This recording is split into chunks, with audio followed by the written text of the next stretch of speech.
Welcome back to Canvas in 5. In our previous episode, we explored different views of the gradebook and how customizing it can help you better track students' progress.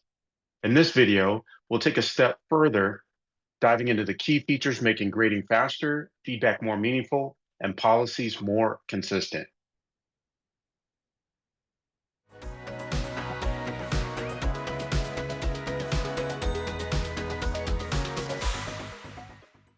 I'm going to start by showing you how you can automatically apply late policies to your course, hopefully saving you time and ensuring fairness and transparency for your students.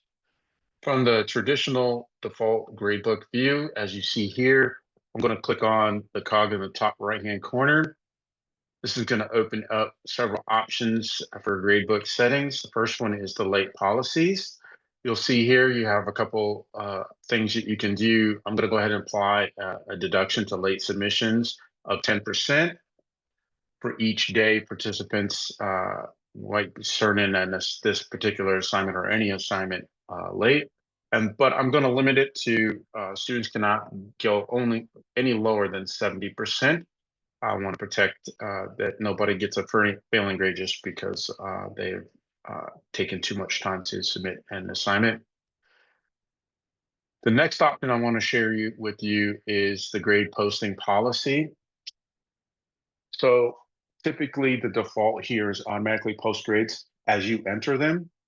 But say, for instance, you want only to be able for students to see the grades once you give the approval. Maybe you want to work through the grades and it's an ongoing process. You simply choose manually post grades here, and then this will ensure that it will only notify them that their grades are up to date once you are ready for them to see it by clicking so. This is a great option too, and you can toggle back and forth between them. But typically, I keep mine on automatically post grades. I post it, it sends a notification. They can come in and see it at any time. Go ahead and click Apply Settings to round out this the gradebook settings here that I wanted to show you. And then a couple more options here I want to show you is you can post a message for students who might have earned a particular grade on an assignment. So this is called the message students who. If you come to any particular assignment and click on the three dots, you'll see a menu open with this option to message students who. Click on it. It's going to give you a couple of options.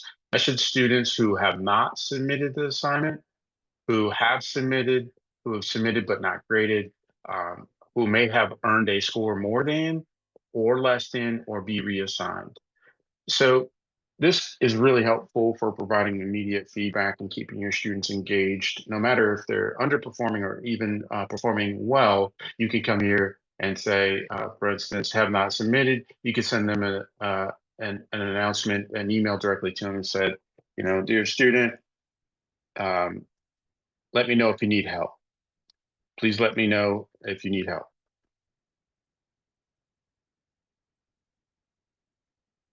with this assignment. And this is a way to keep feedback flowing and also letting them know that you're seeing what's going on with them. This would be a great way to go ahead and do that. Go ahead and click send. And then anybody who has not submitted their assignment by the due date will get that message. Alternatively, somebody that does particularly well, maybe you've graded them and you just want to acknowledge the effort or point out review points. Once things have been graded, you can create a custom message that would say, hey, great job. Looks like you crushed it. Aces to you. Or, hey, everybody, anybody that submitted and it has been graded, hey, everybody did well. Please check the gradebook for your score. In the meantime, here are some things to consider going forward. It's a great way to communicate in a timely fashion with your students, which we know is very important. Next, I want to take a look at the speed grader. If you haven't checked this out, you're missing out. This is one of the coolest parts of Canvas. To get to the speed grader, there's multiple ways to get there. I'm going to show you the quickest way from the gradebook itself is to click on any assignment, the three dots next to the title column, and then you'll see the second option here as speed grader. But you can get to speed grader from the assignment itself. You can get to the speed grader from the main navigation if you're on a different page within your course. But depending on where you are, speed grader is never too far away. Well, I click on speed grader, and as it's loading here, what you'll notice are a couple of things. If it's depending on the assignment, the type of assignment it is, it's going to give you an option in the middle to be able to review what it is that you want them to do. In this case, it's a document, it's a Google document, but if it's a PDF, Word doc, anything of that nature, it's going to allow you to annotate the document because this is a Google document and the student has given me permission to view the document in real time. I can come here and I can leave comments within the document that will show up in the Google document for the student. So I come here and good job, right?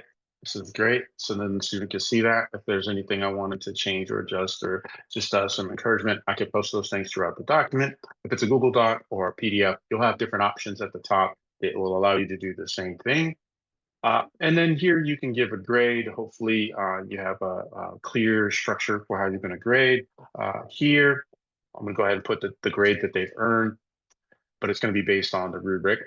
And this won't always be the case, but if you have attached a rubric and defined one for this particular assignment, you can do some really cool things here. You go through the rubric here.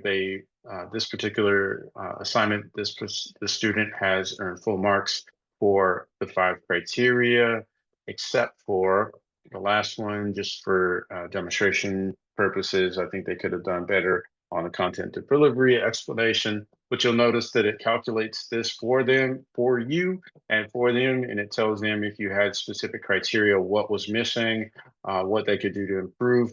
Go and click save, and that score will show up up here, which is the grade that they will see.